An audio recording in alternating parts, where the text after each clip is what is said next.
में डाल रहे हैं, सब झूठा प्रचार करते हैं। कोई इथेनॉल से कोई नुकसान नहीं हुआ है। सवाल यह है, अगर गाड़ी E80 के लिए रेडी नहीं है और हाई ब्लेंड मिलता रहेगा तो फ्यूल टैंक स्लो पॉइजन बन जाता है। बाहर से नॉर्मल, अंदर से भाई ये पेट्रोल नहीं बढ़ा, लगता है सरकार ने 36 दिन का पेंडिंग बिल एक ही साथ वसूल कर लिया हो। 100% इथेनॉल इसके नियम बनकर उसको आज कानूनी रूप से प्रक्रिया दे।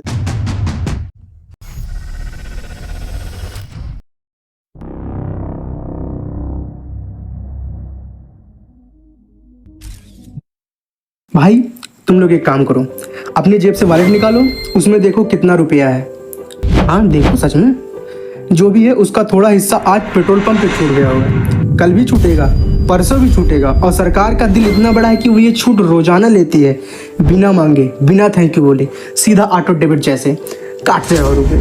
पेट्रोल 94 रुपये था, फिर 96 रुपये हुआ, फिर 99 रुपये, और इस समय 102 रुपये पेट्रोल चल रहा है। 10 दिन, सिर्फ 10 दिन में 8 रुपये की मार। इतनी स्पीड तो सरकार की किसी योजना में फाइल मूव करने में भी नहीं दिखती। वहाँ तो एक स्टैंप लगवाने में 3 जन्म निकल जाते हैं। और हम इंडियंस ने क्या किया, ये सब देख के क्या मीम्स बनाए। पेट्रोल इतना महंगा हो गया है कि अब लोग साइकिल चलाने लगे हैं। हाँ सच में 50,000 लाइक्स भी आ गए हैं मीम्स बनाने वाले पे। एक अंकल ने कमेंट किया, बैलगाड़ी वापस ले आओ। भाई अंकल, अब बैल भी ऑर्गेनिक चारा मांगेगा, और वो भी महंगा हो गया है। सरकार को भी खुश होना चाहिए, फ्री में पब्लिसिटी मिल रही है इन मीम्स की वजह से। लेकिन भाई साइकिल खरीदने के लिए भी पैसा चाहिए, और वो पैसा भी उसी जेब से आएगा जिसमें पेट्रोल ने पहले से आग लगा रखी है। अब तो साइकिल भी EMI पे मिलती है इस देश में। तो आज हम मीम नहीं बनाएंगे, आज हम सीधा सरकार से सवाल पूछेंगे, कैमरा के सामने, बिना लाग लपेट के और बिना सोर्सेस के मुताबिक। पहला सवाल, जनाब पेट्रोल 102 रुपये क्यों है? दूसरा सवाल, जो कुछ और तुम हमारी गाड़ी में डाल रहे हो उसके बारे में हमें बताया क्यों नहीं? चलिए जवाब खुद ढूंढते हैं, क्योंकि सरकार तो प्रेस कॉन्फ्रेंस में सिर्फ आत्मनिर्भर भारत बोलेगी और अगला सवाल आने से पहले माइक ही बंद कर देगी।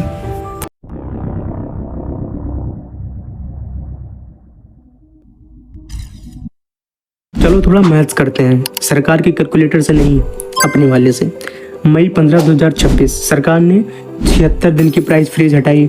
76 दिन तक दाम नहीं बढ़ा, क्यों? क्योंकि इलेक्शन थे बंगाल में। कोइंसिडेंस? सरकार कहेगी बिल्कुल हाँ कोइंसिडेंस ही। हम कहेंगे इतना अच्छा कोइंसिडेंस? बिल्कुल वैसे ही जैसा मेरा फ़ोन रिचार्ज इलेक्शन के बाद ही ख़त्म होता है। फ्रीज हटी और फिर जो हुआ वो देखने लायक था। एकदम स्कूल रीओपन होते ही टीचर का पेंडिंग होमवर्क वाला सीन याद आना। पहला दिन 2 रुपये बढ़ा, तीसरा दिन 1.5 रुपये बढ़ा, 5वें दिन 2.5 रुपये और 10वें दिन 2 रुपये, टोटल मिला के 8 रुपये 10 दिनों में। ये ग्राफ इतना स्टीप है कि इसरो इससे प्रॉफिट लॉन्च के लिए यूज कर सकता है। भाई ये पेट्रोल नहीं बढ़ा, लगता है सरकार ने 36 दिन का पेंडिंग बिल एक ही साथ वसूल कर लिया हो। EMI के साथ, लेट फी के साथ और कन्वीनियंस चार्ज के साथ, बिल्कुल ऑनलाइन टिकट बुकिंग जैसा। एक एवरेज इंडियन दिन में 2 लीटर पेट्रोल जलाता है अपनी बाइक पे, मतलब 16 रुपये एक्स्ट्रा रोजाना। महीने में 480 रुपया, साल में करीब 6,000 रुपया। सिर्फ एक आदमी का हिसाब है ये। अब इंडिया में बाइक्स लगभग हैं 20 करोड़ से ज़्यादा। खुद कैलकुलेट कर लो भाई, कितना पैसा कॉमन आदमी की जेब से सीधा निकल के कहाँ जा रहा है। और सरकार इस सब के बीच में क्या बोल रही है? हम इथेनॉल ब्लेंडिंग कर रहे हैं, ग्रीन एनर्जी, आत्मनिर्भर भारत, इंपोर्ट कम होगा, पैसा बचेगा। सुनने में कितना सुंदर लगता है ना, एकदम स्पीच कंपटीशन वाले स्लोगन जैसे। इथेनॉल, ग्रीन, आत्मनिर्भर, सेविंग्स, 4 शब्द और चारों ही तुम्हारे जेब के लिए खोखले। सरकार से सवाल, सेविंग्स की किसकी हो रही है, हमारी या किसी और की? बताइए।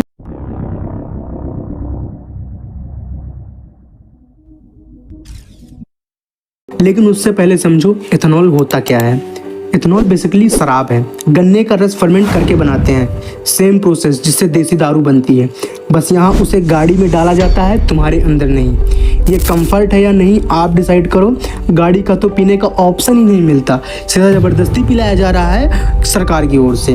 मतलब आने वाले टाइम में हो सकता है तुम्हारी बाइक भी तुमसे ज़्यादा पार्टी कर रही हो, बस हैंगओवर उसका नहीं तुम्हारे वॉलेट का होगा। अब सरकार का क्या प्लान है? E20 पेट्रोल में 20% इथेनॉल, बाकी 80% पेट्रोल। आइडिया वैसे बुरा नहीं है, क्रूड इंपोर्ट कम होगा, फॉरेन एक्सचेंज बचेगा, किसान का गन्ना बिकेगा, ठीक है मान लिया। लेकिन भाई यहाँ एक जो सबसे बड़ा सवाल है, मार्केट में चर्चा है कि ब्लेंडिंग परसेंटेज बढ़ता जाएगा, E20 से E40, E40 से E80, मतलब 80% इथेनॉल और सिर्फ 20% पेट्रोल। तो सरकार से सीधा सवाल,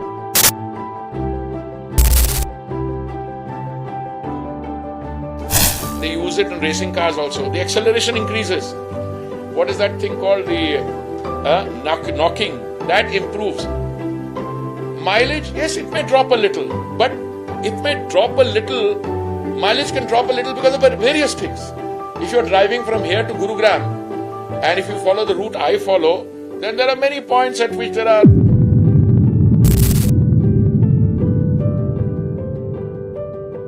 हमारी गाड़ी किस लिए बनी है? पेट्रोल के लिए ना। उसी हिसाब से इंजन डिज़ाइन हुआ है, रबर पार्ट्स बने हैं, फ्यूल लाइंस बनाई गई है। अब उसमें 80% तक एथेनॉल डालने की बात हो रही है और कंज्यूमर को बताया कौन रहा है? कोई नहीं। एथेनॉल कॉरोसिव होता है, रबर को गलाता है, फ्यूल्स लाइन को अंदर से खाता है, सील्स को तोड़ देता है, बिल्कुल वैसे ही जैसे दीमक लकड़ी के फर्नीचर को अंदर से खाती हैं, बाहर से सब ठीक दिखता है, अंदर खोखला हो चुका होता है।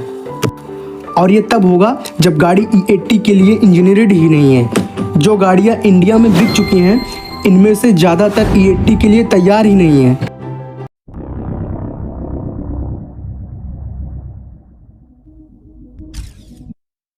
ये सिर्फ डर नहीं है, ये इंजीनियरिंग का सच है, और सच दिखाने में सरकार को भी शर्म नहीं आनी चाहिए। हाई एथेनॉल ब्लेंड जब स्टैंडर्ड गाड़ी में जाता है तो 3 तरह की चीज़ें होती हैं। पहली, इंजन नॉकिंग, ठक ठक की आवाज़, जैसे इंजन खुद बोल रहा हो, भाई मुझसे ये नहीं होगा, मुझे रिज़ाइन करना है। दूसरी, पिकअप कम होती है, एक्सेलरेशन धीरे धीरे शुरू होता है। तीसरी, माइलेज गिरता है, एथेनॉल में पेट्रोल के मुकाबले कम एनर्जी होती है, मतलब कम डिस्टेंस, मतलब बार बार पंप पे जाना। 20% इथेनॉल पेट्रोल में डाल रहे हैं, सब झूठा प्रचार करते हैं, कोई इथेनॉल से कोई नुकसान नहीं हुआ है। कुछ लोकल मैकेनिक्स का कहना है कि पिछले कुछ महीने में फ्यूल लाइन रिप्लेसमेंट वाले कस्टमर्स बढ़े हैं और लोग समझ नहीं पा रहे हैं कि ऐसा क्यों हो रहा है। अब पता चल गया ना कि ऐसा क्यों हो रहा है, सरकार को भी पता है, बस बताने वाला कोई नहीं है। तो सवाल यह है, अगर गाड़ी E80 के लिए रेडी नहीं है और हाई ब्लेंड मिलता रहेगा तो फ्यूल टैंक स्लो पॉइजन बन जाता है, बाहर से नॉर्मल, अंदर से धीरे धीरे ख़त्म। और इसका वार्निंग लेवल कहाँ है?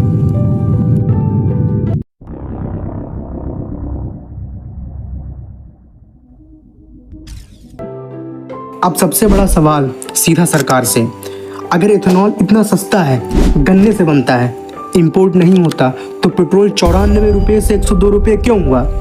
इसका जवाब सरकार तो दे नहीं पाएगी, तो चलिए हम ही लोग ढूंढते हैं।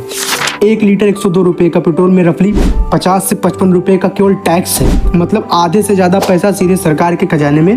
पेट्रोल कम, टैक्स ज़्यादा, बॉटल में कोल्ड ड्रिंक कम, आइस ज़्यादा वाला सीन है भाई ये तो।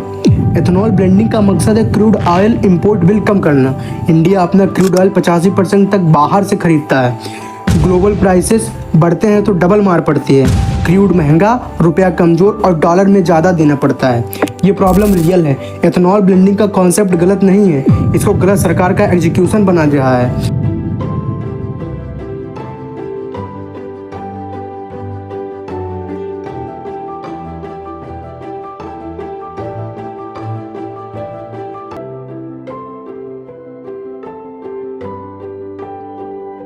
तो हमारा सवाल सिंपल है, अगर एथेनॉल से इतना फ़ायदा हो रहा है तो फ़ायदा दिख कहाँ रहा है?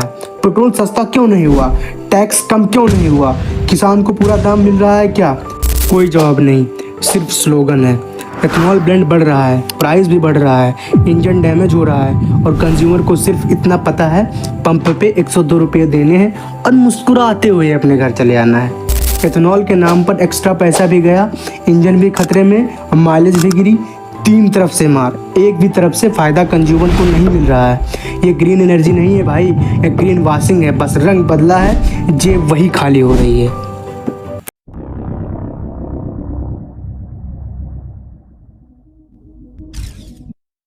तो लास्ट में ये समझो, एथेनॉल इन्वायरमेंट के लिए ज़रूरी है, क्रूड इंपोर्ट कम करना ज़रूरी है, आत्मनिर्भर भी होना जरूरी है, इससे कोई इनकार नहीं है, लेकिन बिना इंजन अपग्रेड के इथेनॉल ब्लेंडिंग करना कंज्यूमर से छुपी हुई डील है।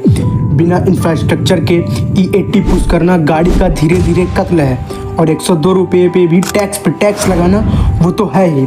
तो सरकार से एक आखिरी सवाल, अगर पॉलिसी इतनी ही अच्छी है तो ट्रांसपेरेंसी क्यों नहीं है? कंज्यूमर को बताया क्यों नहीं जाता कि उसकी गाड़ी में क्या जा रहा है? अगली बार जब पंप पे जाओ एक काम करो, अपनी गाड़ी का मैनुअल निकालो, देखो वो E20 कंपेटेबल है या नहीं। अगर नहीं है और हाई इथेनॉल ब्लेंड मिल रहा है तो तुम सिर्फ पेट्रोल नहीं खरीद रहे, तुम अपनी गाड़ी का अंत खरीद रहे हो। इंस्टॉलमेंट में रोजाना मीम्स बनाते रहो, इंस्टाग्राम पे लाइक्स आते रहेंगे, सरकार को फर्क नहीं पड़ेगा, उनके रील्स तो ऑलरेडी वायरल हैं।